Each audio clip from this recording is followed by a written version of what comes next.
And you do have time to, you know, between days to kind of adapt and think and study your opponents a bit more and practice a bit more, but you don't have very much time to implement those adjustments, right? It's not like you have a week to practice on something and really figure it out. So definitely have to do a lot of work in a very short space of time, but if there's ever a time to start that work, it is certainly now here as the draft is underway. Kassadin, Camille, Aurelia banned away by Beyond, and it is Aphelios, Solution, and Rise banned away as Xin Zhao, interestingly, is going to be the first pick here.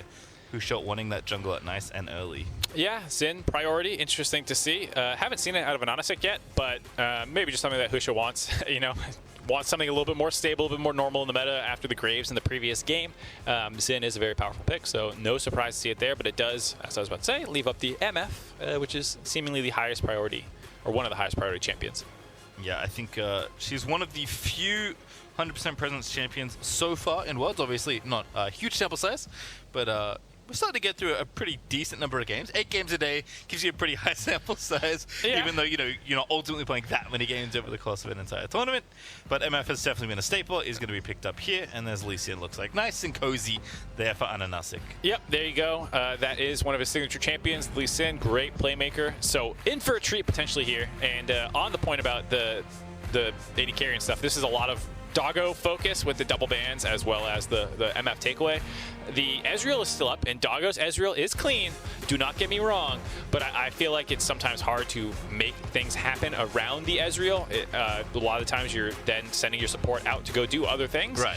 And, you know, for such a key factor in Beyond success to kind of be on weak side Q farm duty potentially is a little tough. Even if later in the game there's a ton of carry potential. I mean, we saw Deft hard carry some games on it as well. I mean, even in the last game, right? Sven looking pretty comfy on it. True. Definitely his role in the early game, though, was to, like, don't die and let Vulcan roam. So I'm imagining Kino here in the Rakan is going to be similarly unlocked, which is good. It's just, can you survive the, you know, the elongated 2v1 potentially? Well, I was just thinking, too, like, I wonder if Kino after the last game was like, give me a champion with some self-peel. Like, I need to be able I need mobility. Yeah, I played a Mumu, and they just hard-targeted me. I played Gray Screen Simulator last game. I want to not do that.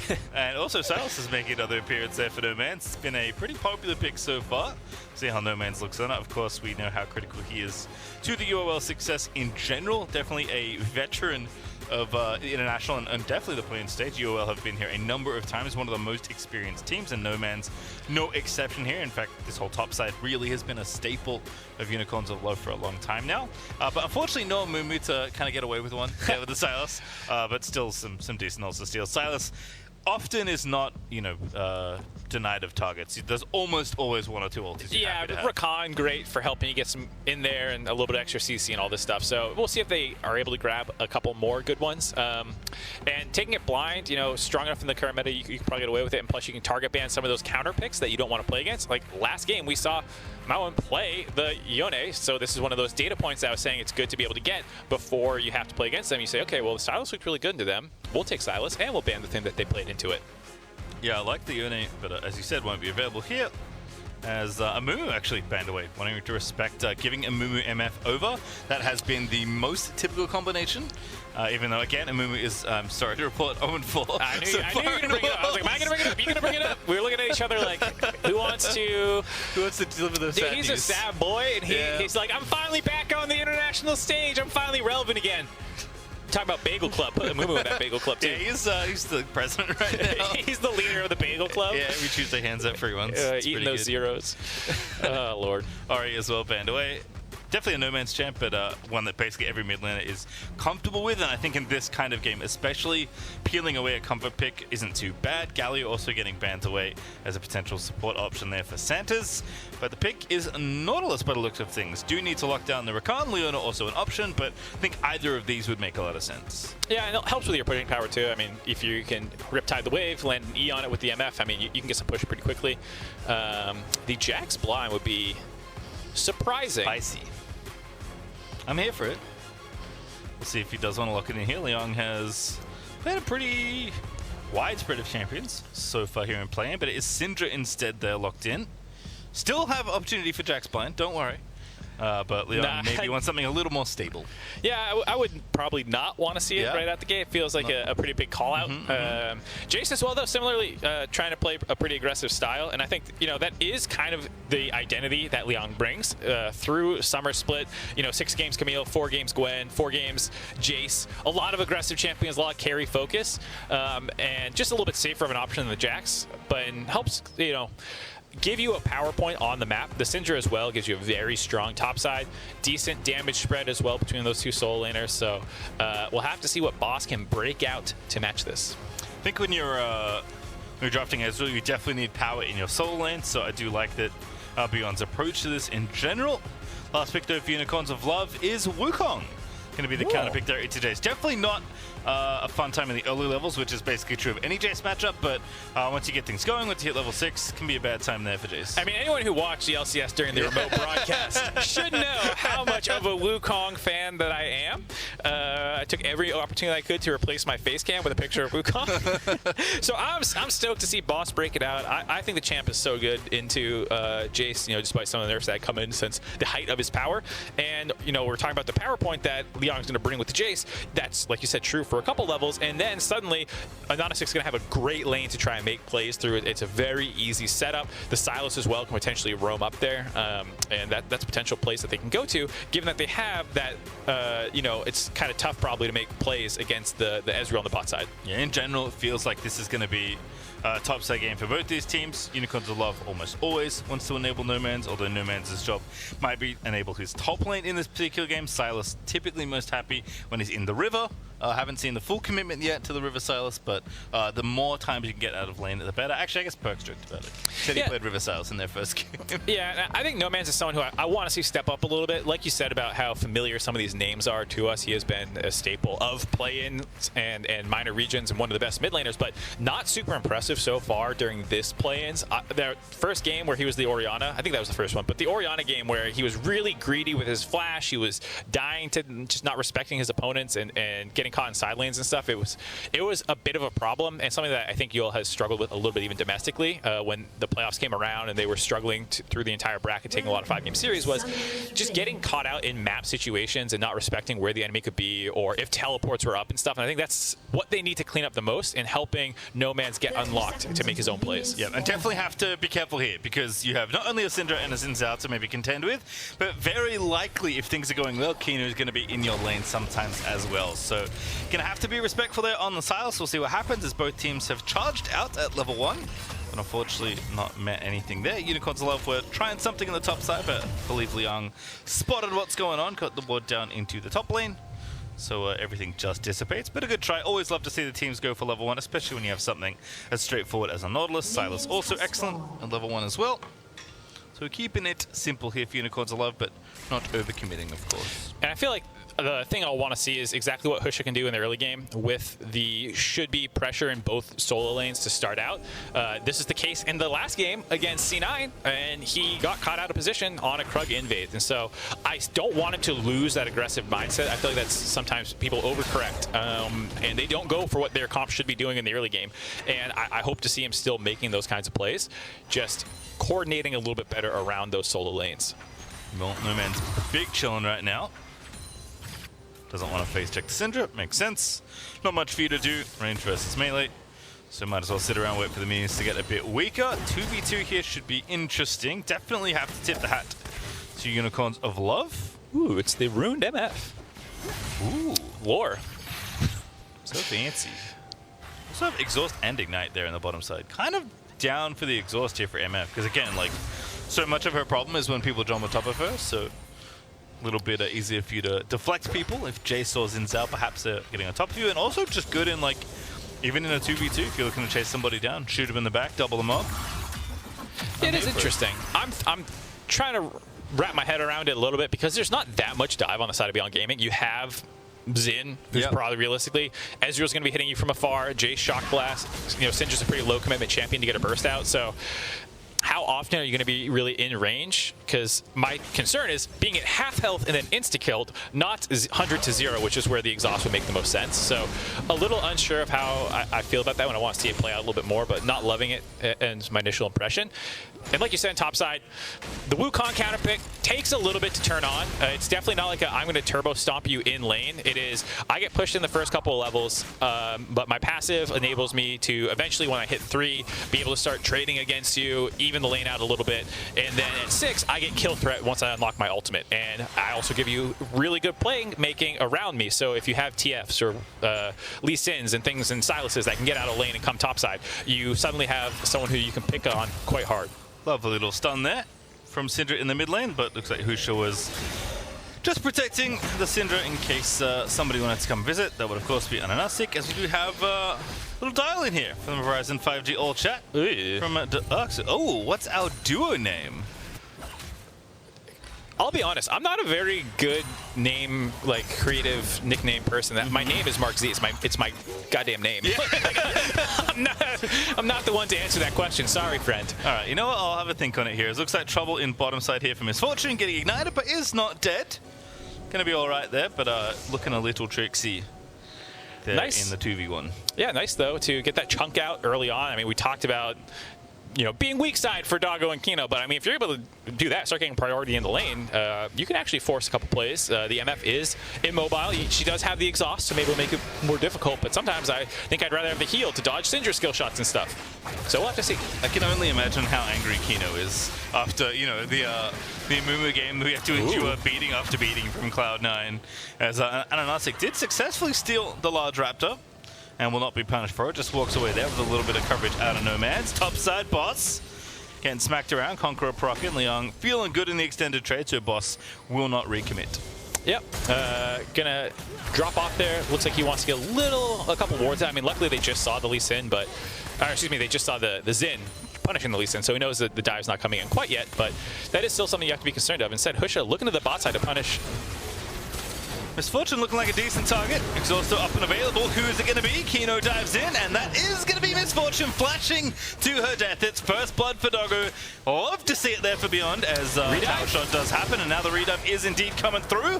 Wusha low. The heal, though, is going to save him. Doggo trying to tank it up, and it looks a little bit disastrous, as one will fall under the tower. And that execution is not even a real kill. So now it's Nomanz trying to get them on the board here, as Doggo is going to be the target, but Kino running into Husha flashing, Kino out of there, and they've done it. Beyond Gaming 1-0. Don't forget anything else that happened. Don't worry about it. Close your eyes, look at the scoreboard. Clean bot dive from Beyond there. Oh boy, a lot of things to break down there. Not saying that the heal would have made the difference, but one of the things that exhaust doesn't help a ton with is, okay, guy goes in and grabs turret aggro, I exhaust him, great, makes it a little bit harder for him to get out maybe, but there's 3 other targets hitting me, and exhaust doesn't do anything to those people. So you still see Argonavt getting dropped there. The redive, Santos did a good job, nice footwork, also had his shield, as you'll see here. Husha starts this one off, goes in right away, and then the exhaust goes right down top of him. It's actually Kino who grabbed turret aggro first. Good job of juggling that to get the initial kill and stay healthy enough for the redive. All things considered, the initial phase of this dive went very well. It's only on the redive that things get a little loosey-goosey, where here it's really on Maoan to finish this kill off. Everyone else is kind of low. Maybe Kino could have stayed in a little bit more, but misses the Q. You know, the auto attacks are enough to break the shield. The extra shield from AHaHaCiK coming in, making sure Santos stays alive. The only problem is no one tagged him. So, needed an E there from AHaHaCiK or something. I don't know if he just assumed someone else already tagged him, or I'm not quite sure, but you know, was happy to just get the shield off, and so what could have been a nice turnaround for UOL actually doesn't give them any gold. Yeah, actually, and because the roam happened as well from Nomanz, you don't even get like necessarily a CS lead, or you get some turret plates in mid lane or anything. Yeah, instead it's 1 kill and actually a very big early lead. 1,200 gold is a lot at 7 minutes in the game, and that is the current lead that Beyond have. Yeah, and you know, it's also the CS lead in the top side that the Jayce is just naturally going to accrue through the laning phase. The fact that the junglers have been seen for so long and there's been so much action on the bot side is actually great for the Jayce to just keep that push up. You know, like we said, it takes a little bit for that threat to come in, and now that there's so many cooldowns kind of burn, the Jayce doesn't, or the Lee Sin doesn't have his flash and stuff. It makes the Jayce feel a little safer, even though he's not really involved in any of these plays going down. Alrighty, well, see how it develops, but they apparently did not like our suggestion of playing the weak side 2v2. Doggo and Kino are all in on getting aggressive here in this lane, which I'm very happy about. Doggo playing up nice and far forward. Definitely the lesser seen mode of Ezreal, but still one you can play if you have initiative in the lane. Yeah, I feel like this is how you should play League, is you have to be adaptable to what's happening in the game. And Jayce is totally happy with extended, uninteractive laning phases where he just gets CS lead. So if your bot lane is forcing summoners on their own and setting up dives, like, great. Flip that a little bit. You know, as long as you can protect Liang from the dives and you just let him get the push when he can, like, you know, you're fine snowballing Doggo, who, by the way, like we said, the carry for Beyond Gaming over the course of their season. All right, well, AHaHaCiK is spotted. Nice little vision ward there. Or control ward, I should say. Spotting that Lee Sin, so that will delay any potential dive. Looks like Maoan's going to go ahead and clean up this blue buff. Does get donated over. No steal incoming, as Unicorns of Love are actually sending almost everyone here to the top side of the map. Perhaps it's Rift Herald time. Indeed it is. AHaHaCiK going to go ahead and start that up. See if Beyond want to contest. They have basically everyone, and Ezreal's making his way up. We'll see if he can make it there in time. Liang here as well can maybe get some poke happening over the wall. Only tags boss. And oh, they're actually trying to pick off the level 6 MF here. That's a pretty good target. Great stun there out of the Syndra. Ulti happens. Exhaust is good, but it's not enough as Husha gets the kill anyway. And now actually the Herald, maybe still something they can take here. AHaHaCiK does have Smite, but this Herald's not that low. They tag the eye for the second time, and somehow Husha steals it. It's an absolute tragedy right now for Unicorns of Love, as AHaHaCiK is going to pay the extra price going down as well. Oh, it's a disaster so far. They leashed the Rift Herald for Beyond Gaming. Argonavt gets picked off in the rotation over there.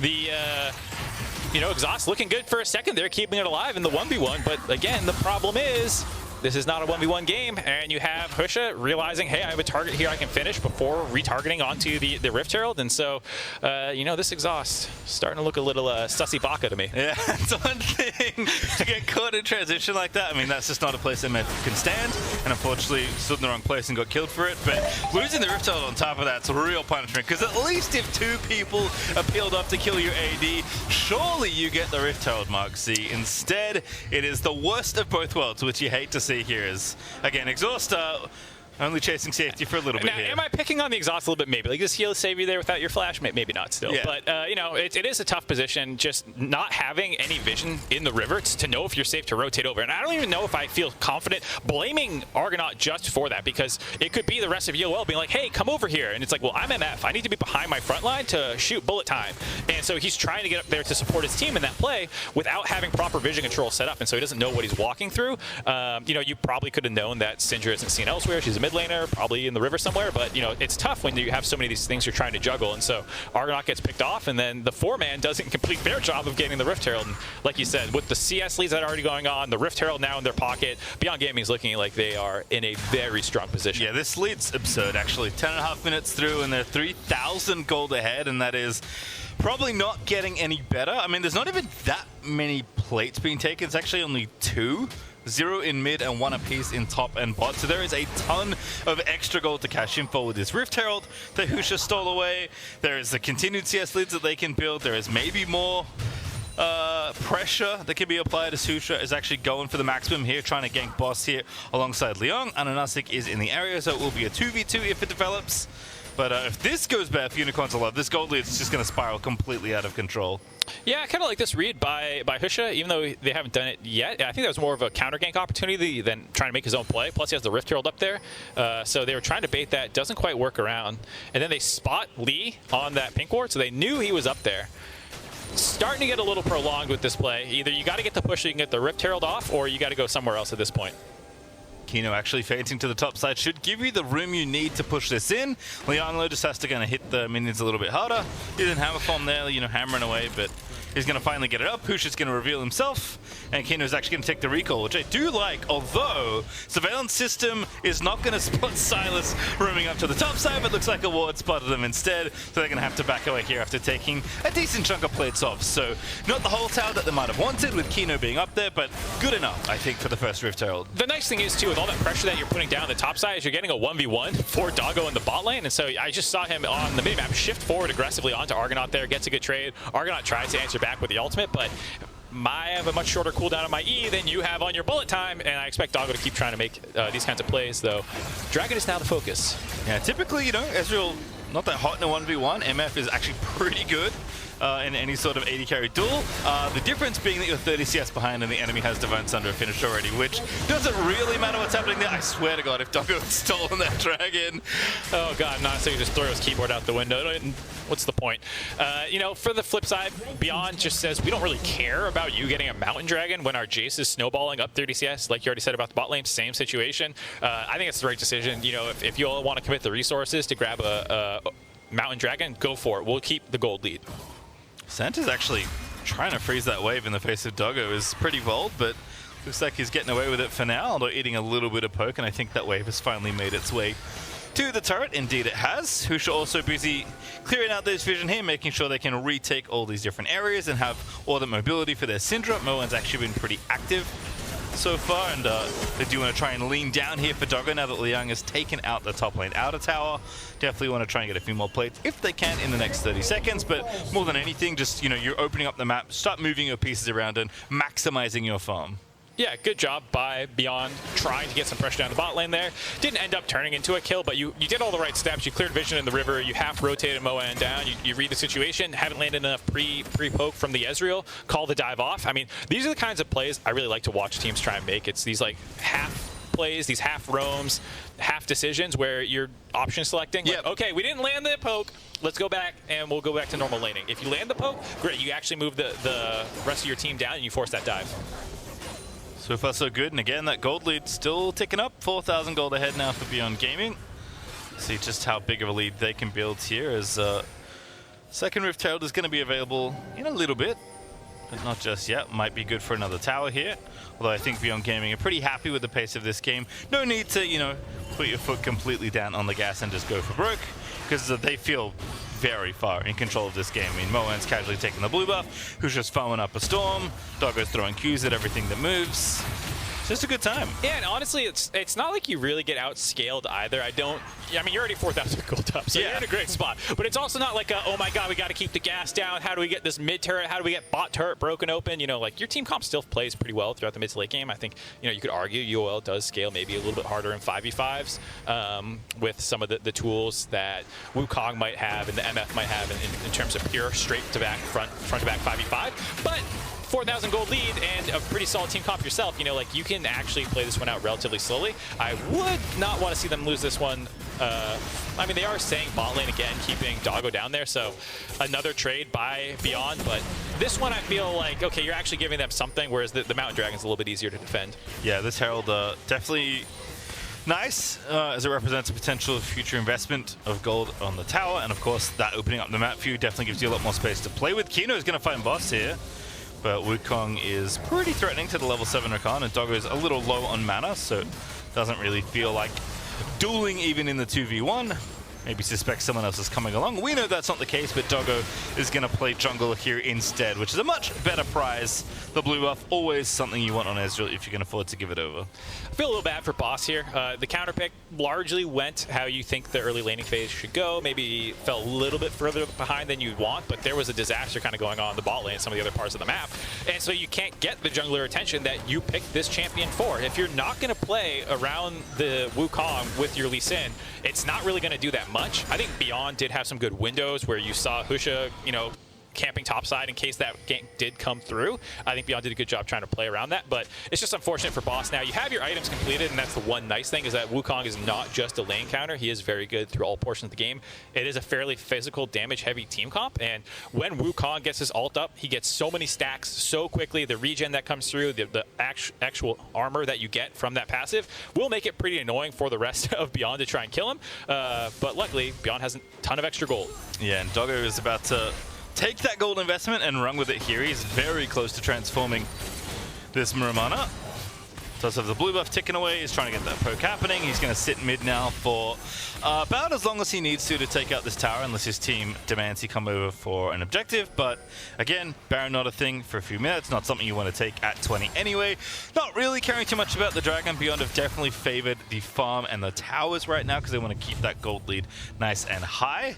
And Doggo is obviously, you know, public enemy #1 here for Unicorns of Love, but pretty tough to kill the Ezreal with his team behind him. And Boss actually going to get spotted on the flank Again, nice surveillance here for Beyond Gaming, kind of keeping their lead intact with, you know, good fundamentals and good vision control. Yeah, double pink wards in both the side lane brushes around mid so that they can't find a flank opportunity. Boss is trying his best now around the Raptor pit, but it's really hard to find an angle. Here's Nomanz, though. Nomanz maybe is the one to make it happen. Bullet time already down, but Argonavt getting absolutely ripped to pieces by the poke onto that tower. And Nomad's going to get spotted, so Beyond Gaming just going to rotate down. And you know what? There is a dragon to take, but I think they're much happier trying to keep sieging this mid tower, because what do Unicorns of Love have here?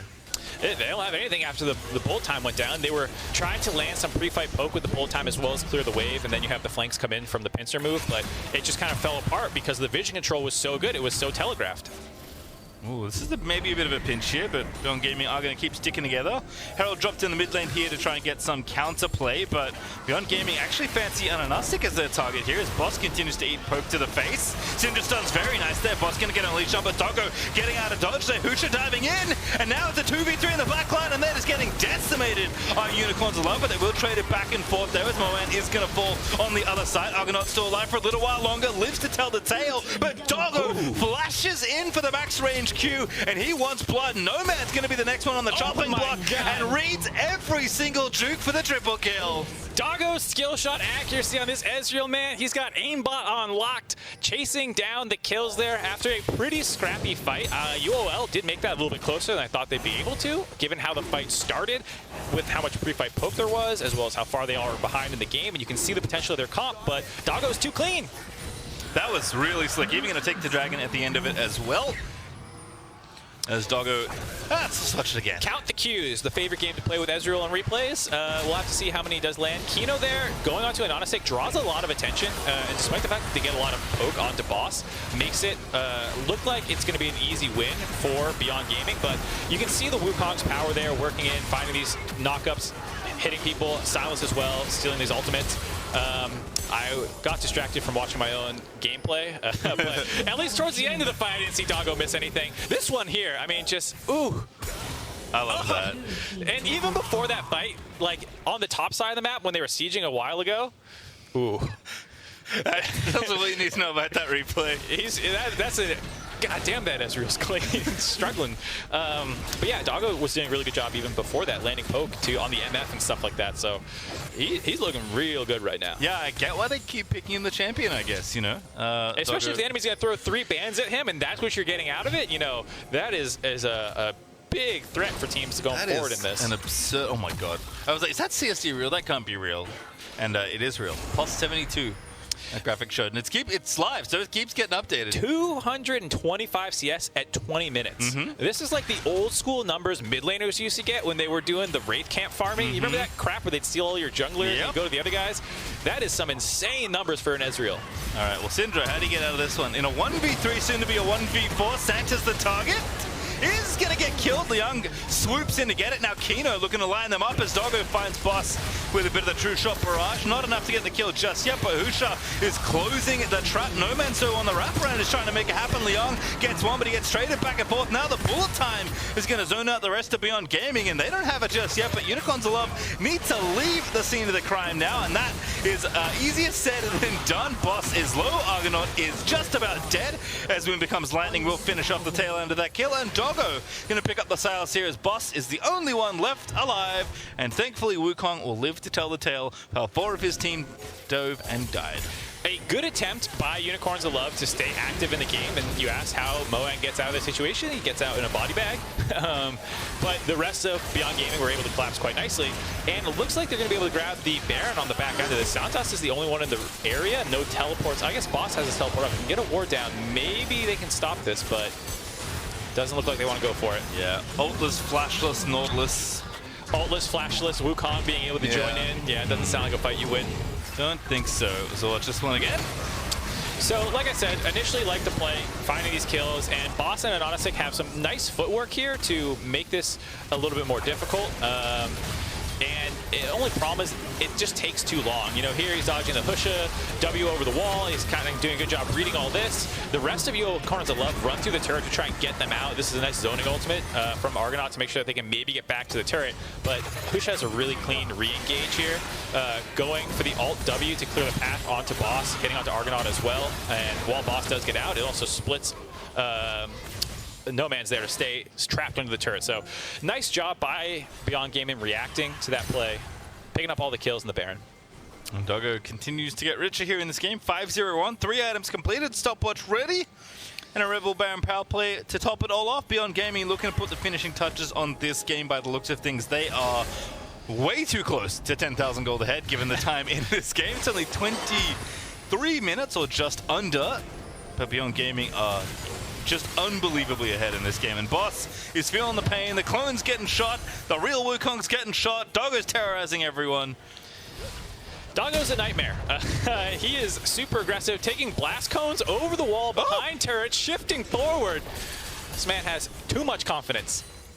And 4 people in the mid lane is going to make sure he stays nice and safe. Liang's going to finish up to tier 2 in bottom lane as the mid one falls. And AHaHaCiK is on quite the adventure, but is going to be spotted by just about every ward in existence. He is on a safari mission. Unfortunately, he is now, I guess, the prey. Gets spotted by Husha briefly. Doggo dominating, just deletes Santas from the game. And oh my goodness, that true shot barrage did a lot to Argonavt. And Maoan's busy fighting a couple, but not going to matter as he finishes off one and the others are going to get grabbed. And now Husha once again with the re-engage as everyone's been poked down low. And Doggo is continuing his reign of terror. Misses a Q finally on camera. And AHaHaCiK with some nice footwork to get out alive, but unfortunately the structures will not be so lucky. Nope, looking like it's going to be both mid and bot inhibitor here. We'll see if Beyond Gaming want to try and push for the end. They seem like the kind of team that would be down to scrap it out, especially if they can find another pickoff here. They're super far ahead, looking like they're going to find their first win in group stage of play-ins. We wonder why we kept hearing, oh, it's Doggo's team, it's a Doggo-centric team. Finally, kind of realizing some of that we saw when he was subbed in for PSG last international. This lockup is nice stuff. Everfrost here. Out of the Sars to find 2 with the root, but not enough to get a kill as Doggo's going godlike, still shifting forward there as Boss finally slays one, gets Kino as Husha on the back end, takes out Nomanz, true shot barrage back up, of course it is. It's been long enough here as Boss once again is going to go back in onto the Xin Zhao, but that's not going to be enough for a kill. Liang's going to finish one up, Boss is going to get finished up as well, and it is only MF left to die to Doggo, this time going to escape. He decides he prefers creeps over killing MF. I am positive he just kind of like kept running at an angle he could have cut. Oh, whatever, he gets both. What am I saying? Doggo, of course, is going to get both. Melee, Ezreal, shifting in, getting the ace, and now we're back for more. Santos is like, I don't know what round this is. I'm out of here. I don't think I like this experience, and Beyond Gaming are going to make sure it ends quickly at least, as they will take down the Unicorns of Love to pick up their first win of Worlds 2021. They are on the board. It had to have been a difficult start to the day after their loss to Cloud9, but you can see the power of Beyond Gaming when they're in form. Doggo creating leads in the bot lane that the rest of the team capitalizes on. Liang winning his lane. The rest of the team playing around them well. Husha exploiting these advantages quite well himself, comboing well in the team fights. They're a pretty well-balanced team if they can find their footing in the early game. Yeah, definitely more of what we expected, I suppose, and good to see them on the board. We'll have to see how the results shake out. They only have 1 game left to play. That is, of course, true. But both these teams, unfortunately, Unicorns of Love, down but not out, but 0-3 cannot feel good in a 5-team group stage. No, and I don't believe they're eliminated